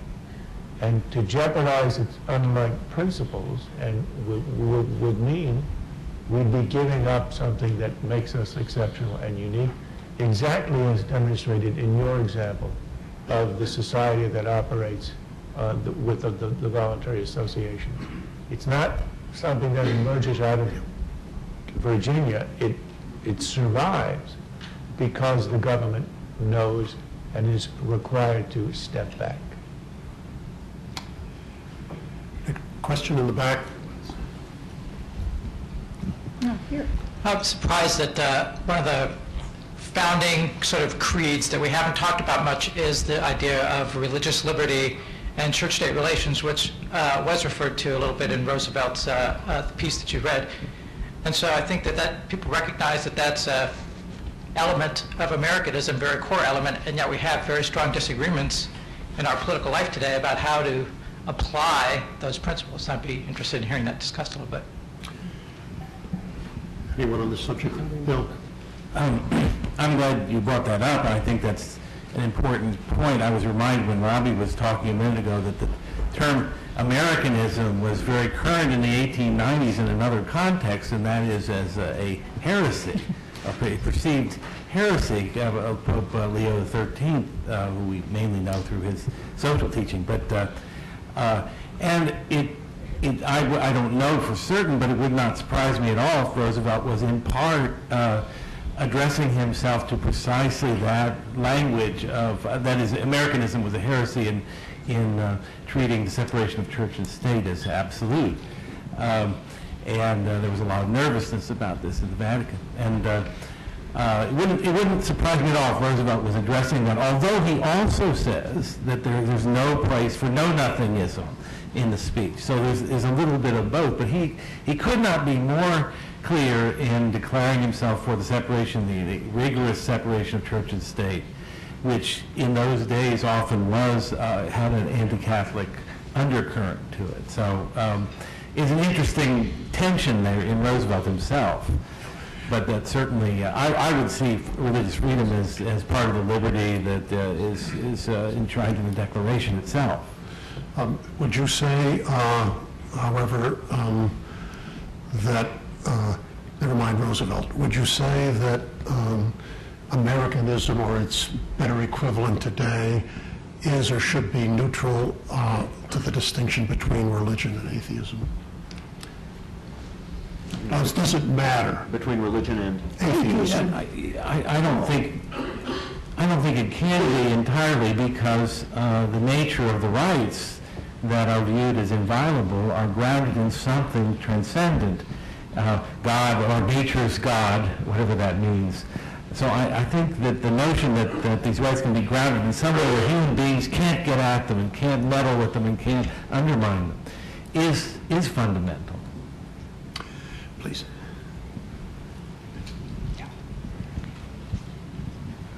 I'm Roger Clegg with the Center for Equal Opportunity, and I wanted to suggest that there is some overlap between what Americanism is and what characteristics Americans must have for our country to work. And fortunately for you all, in a column for National Review Online, I listed what I thought those 10 characteristics were, and I was hoping you all could comment on them. Just briefly, don't disparage anyone else's race or ethnicity, respect women, learn to speak English, be polite or civil, don't break the law, don't have children out of wedlock, don't demand anything because of your race or ethnicity, don't view working and studying hard as acting white, don't hold historical grudges, and be proud of being an American. The 10 Commandments?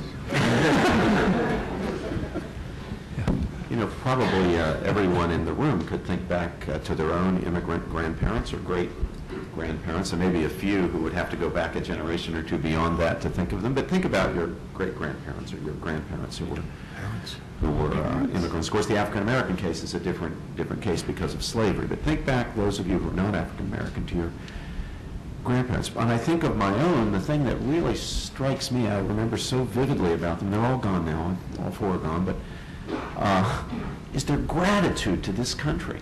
I mean, that was in a certain sense the key to their Americanism, was the gratitude they felt. Gratitude for what? For opportunity and liberty. Opportunity and liberty. One set had come from southern Italy, and basically for economic opportunity, not for political reasons. The other set from the old Ottoman Empire, definitely for political liberty.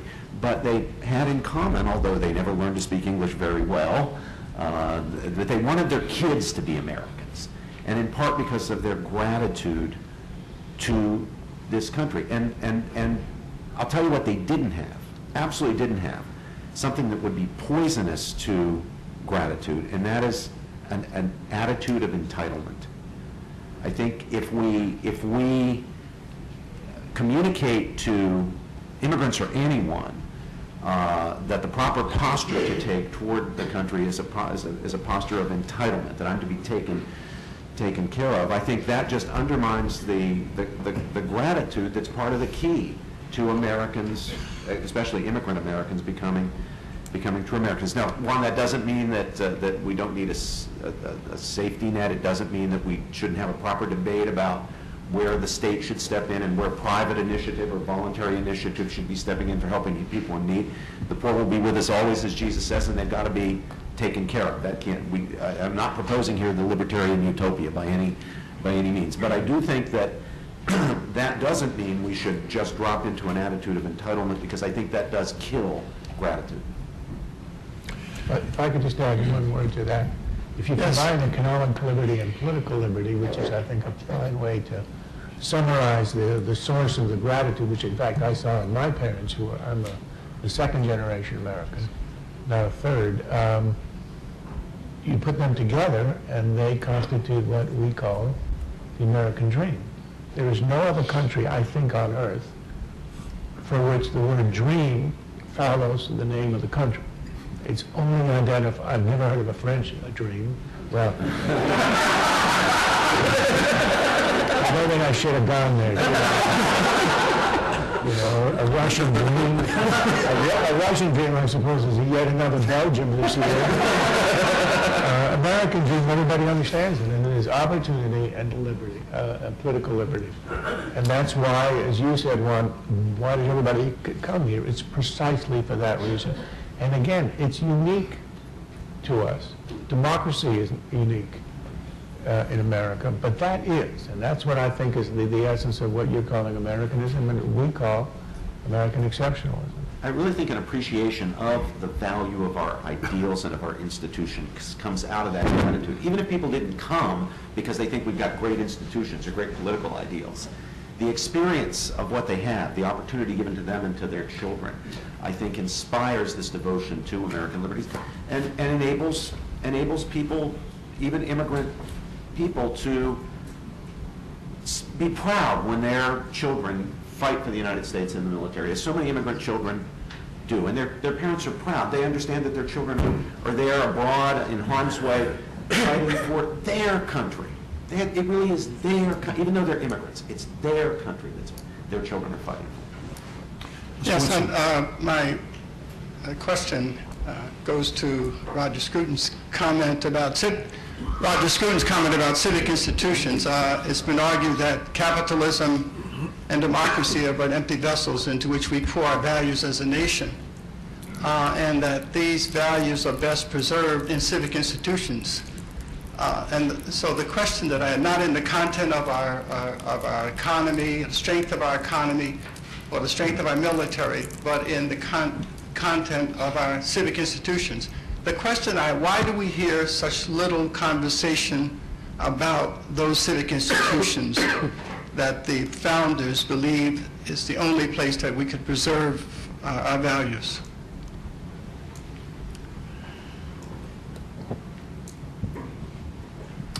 Well, I would say I think you don't hear in Washington because, but you do in communities. I mean, I haven't gotten into this very much, but on Roosevelt's first point, I really think it's an essence of our country that we work community by community. And as the speaker out here, as the anthropologist from Great Britain said, that in our communities, the conversation is incessant about civic institutions, about churches and clubs and fire departments and organizations, and that's really a very distinguishing aspect of what we do, and what we can do from here to create an environment in which that can succeed is limited government. This is also related to the American principle of dispersion of power versus the European principle of concentration of power.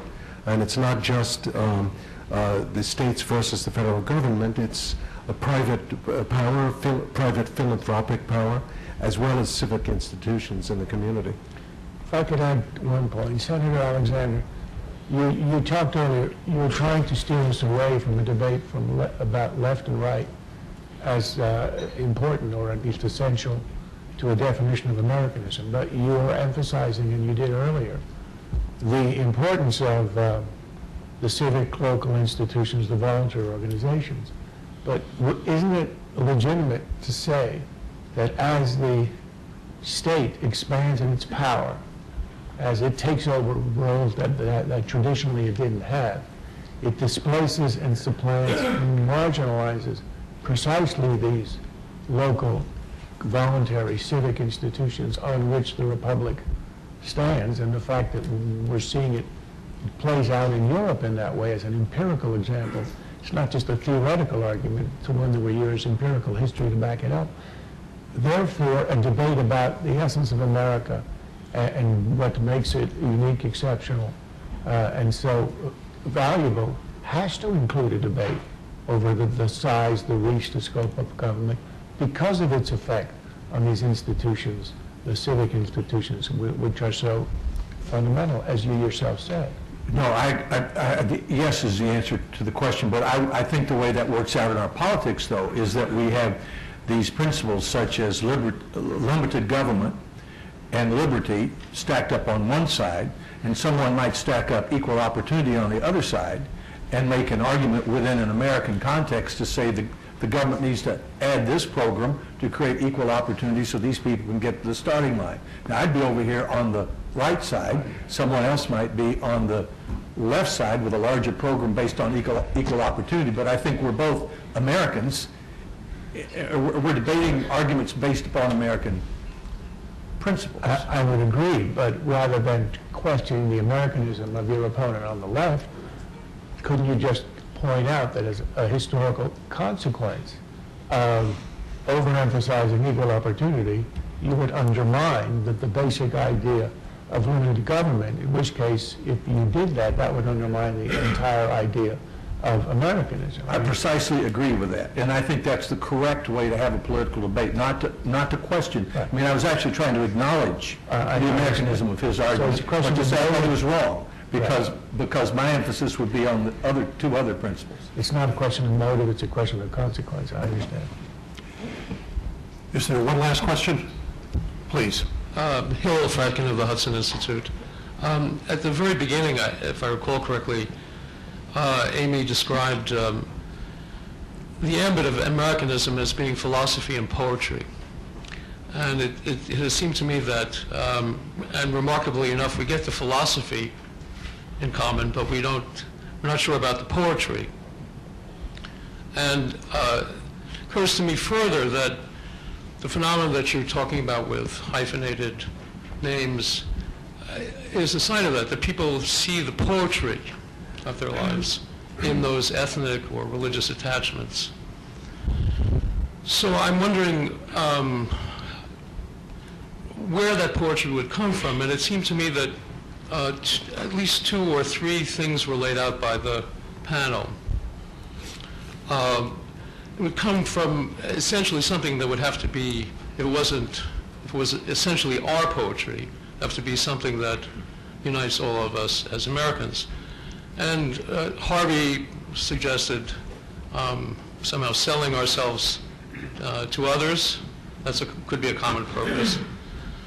Juan Williams suggested somehow a common purpose is aspirational, or to use Charles's term, a dream. That is, what has been poetic about us has been this aspiration to do best for ourselves, to improve ourselves, to live up to certain ideals, and sometimes, especially with someone like Roosevelt, to take that to the world. My question really is, I guess, what the panel thinks about the possibilities of those things as the source of poetry, but also how they would work together. I mean, one is inward-looking, one is outward-looking. Well, I think both are inevitable. I mean, I'll give you a line of political poetry that we're all familiar with, and that's the shining city on a hill, as well as the American dream. What is the point, again? You know, men have tried since at least the time of ancient Athens, Aristotle, to come up with a workable political model for organizing a nation. And I think we're agreed here that we have a pretty darn good one, and we're trying to figure out what the elements of it are. The world, you know, the Congress of Vienna, war, the world has a terrible tendency, the world of nations have a terrible tendency to try to implode from time to time and disintegrate. When that happens, it's a very difficult and horrifying situation. And it is in America's interest, I think, not to have nations elsewhere disintegrating and imploding, as indeed they are in many parts of the world now. And so we have an outward moving interest in maintaining the American model for those who would like to imitate it. And I think Harvey's right that we should make an effort to sell it. That doesn't mean lock, stock, and barrel. It means in terms of the kinds of ideas and principles that are being discussed here. They work. It would not be a bad thing if other nations struggling to organize themselves adopted some of the ideas and principles that worked. And poetry has its place in doing that, I think. Diana? All right, yeah, I would just add maybe one more source for that poetry, and that's Lincoln and everything Lincoln said and wrote, that in Lincoln what we really get is that philosophy made poetic. And it seems to me it combines both of the two elements that Hillel mentioned, the aspirational element, the new birth of freedom, and once you secure that new birth of freedom, then we really do stand forth as an example to the world. And so that our task today, it seems to me, is to get back to that, to Lincoln's task of the perpetuation of our political institutions, and to figure out in what ways we've departed from those institutions and how they might be revivified and restored. Last word to Bill McClay. Well, first of all, I say Aristotle just to be in good instead of Professor Mansfield. I think one element of the poetry of national purpose, I'm a little suspicious of the notion of national purpose, but that's another discussion. But one element ought to be a concept that Dan Henry brought up, and that is the notion of frontier. This is one element of Roosevelt that I think is enduring and timeless. I'd be very critical of him in many ways, but he was a friend of Turner's and was very influenced. There was mutual influence between the two men, so it's not at all coincidence that you should mention them. But let me put it this way: it's very interesting that in Europe the word frontier or its equivalence is a negative term. In America, it's a positive term. And I think that's a kind of exceptionalism that's very hard to translate into abstract concepts, but it has something to do with opportunity. It has something to do with the ability of the individual person to realize his or her possibilities, creativity, potential, irrespective of the conditions of their birth and other incidentals. Maybe if you have to put it in a phrase, it would be equality of opportunity rather than equality of result. But at any rate, I think that notion of the frontier and its analogs, it's not for nothing that politicians repeatedly have tried to revive the notion of the frontier, most notably John F. Kennedy, and the notion of the space program as a kind of frontiering. This is, I think, part of our national makeup that is, I think, something that relates to principles but is not reducible to them. It's a kind of story, a kind of mythos. In closing, let me say, first of all, poetry is found in some of the stories and songs that we've included in this volume. But more important, I want to thank the panelists, I want to thank the Bradley Foundation, and I want to thank you all for coming.